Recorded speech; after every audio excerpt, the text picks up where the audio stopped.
విజయసాయిరెడ్డి మొహం చూస్తుంటే ఎంతో ఉల్లాసంగా ఉత్సాహంగా ఉన్నట్టుంది. ఒక దరిద్రం వదిలింది అన్న సంబరంలో ఉన్నట్లు ఉన్నారాయన. అనేక విచారణలకు వెళ్లి వస్తున్న ఆయన ముఖంలో తొణికిసలాడుతున్న ఆ ఆనందానికి గల కారణాలు ఏమిటి అని చూస్తే, సాయిరెడ్డి గాని ఇప్పటికీ వైసీపీలో ఉండుంటే ఆ టెన్షన్ వేరే లెవెల్లో ఉండేది. కానీ తనలోని చార్టెడ్ అకౌంటెంట్ తెలివితేటలన్నింటినీ వాడి వైసీపీకి రామ్ చెప్పేసి చేతులు దులిపేసుకున్నారు. ఇటు వైసీపీ సభ్యత్వానికి, అటు తన రాజ్యసభ సభ్యత్వానికి రాజీనామా చేసిన సాయిరెడ్డి అప్పుడే పదే పదే వెంకటేశ్వర స్వామివారిని తలుచుకున్నారు. అలాంటి స్వామివారి చెంతకు ఇప్పుడు వచ్చాక ఆయన ఎలాంటి మొక్కులు మొక్కుకొని ఉంటారని చూస్తే, ప్రస్తుతం ఆయన మద్యం విచారణలకు హాజరవుతున్నారు. రాజు కేసిరెడ్డిని తెలివైన క్రిమినల్ అని ఈయన అనడం, సాయిరెడ్డిని రాజు కేసిరెడ్డి కూడా తిట్టడం మనం కనివినే ఉంటాం. ఈ క్రమంలో రాజు కేసిరెడ్డి తదితరులు వ్యాపారం చేసుకోవడానికి అప్పులు ఇప్పించనని కూడా చెప్పారు విజయసాయిరెడ్డి. ఇలాంటి వాటితో పాటు కాకినాడ పోర్టు వ్యవహారాలు, ఇంకా ఎన్నో సమస్యల్లో పీకల్లోతు కూరుకుపోయిన విజయసాయి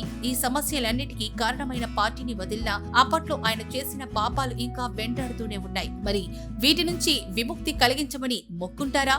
మొన్నటికి మొన్న భీమిలి బీచ్ లో విజయసాయిరెడ్డి 7 స్టార్ సామ్రాజ్యాన్ని సైతం పునాదులతో సహా పెకిలించింది కూటమి ప్రభుత్వం. దీన్ని బట్టి చూస్తే సాయిరెడ్డి కూచాలు ఏ స్థాయిలో కదులుతున్నాయో అర్థం చేసుకోవచ్చు. అంటే బిడ్డ చచ్చినా పురిటి కంపు పోవడం లేదు అన్న చందంగా తయారైందన్నమాట విజయసాయి జాతకం. ఈ విషయంలో స్వామివారిని ఏదైనా కోరుంటారా? ఒక రకంగా చెప్తే పార్టీలో ఉండే కేసులు ఎదుర్కొంటున్న వారు హ్యాపీగానే ఉన్నారు. వారికంటూ ఒక సింపతి వచ్చే పరిస్థితి కూడా ఉంది. అదే విజయసాయిరెడ్డికి ఇటు గోడ దెబ్బ, అటు చెంప దెబ్బగా ఉంది. ఈ విషయంలో కాస్త తన్ను బయట పడేయమని కూడా ఆయన్ని కోరుకొని ఉండొచ్చని అంటారు కొందరు.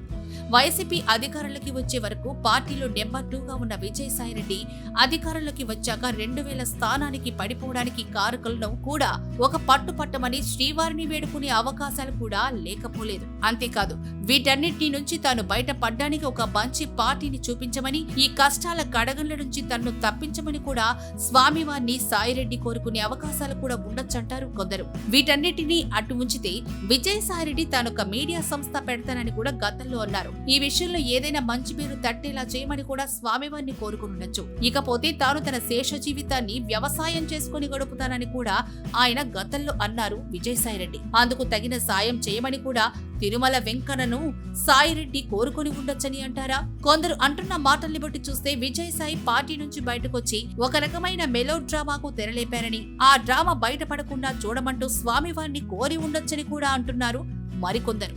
మరి చూడాలి, తనకన్నా మించిన వడ్డీ లెక్కల్ని కట్టే ఆ ఒక భక్తుడు ఎదురైనప్పుడు ఎంతైనా శ్రీవారికి కూడా కాస్త టెన్షన్ గానే ఉండొచ్చు. ఎందుకంటే ఎన్నో లెక్కలు ఉన్నవి లేనివి ఉన్నవి చూపించి, సూట్ కేస్ కంపెనీలు పెట్టించి పుట్టించి, ఒక సమయంలో తన మాజీ అధినేత జగన్ తో కలిసి ఏటూగా జైల్లో ఉండొచ్చినోడే కదా. అలాంటి మాయవి ఎదురుపడి తన సమస్యల చిట్టా మొత్తం విప్పి వీటన్నిటిని తీర్చాల్సిందే, కావాలంటే ఏదైనా క్విడ్ ప్రోకో చేసుకుందామని కూడా స్వామివారికి బంపర్ ఆఫర్ ప్రకటించుండొచ్చు. ఇలాంటి వ్యవహారాలను శ్రీవారు అంతగా అనుమతిస్తారా లేదా కూడా తేలాల్సింది.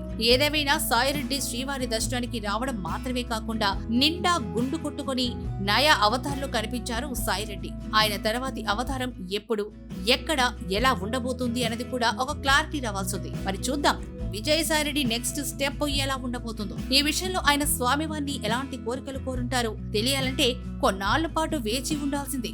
ఏమంటారు?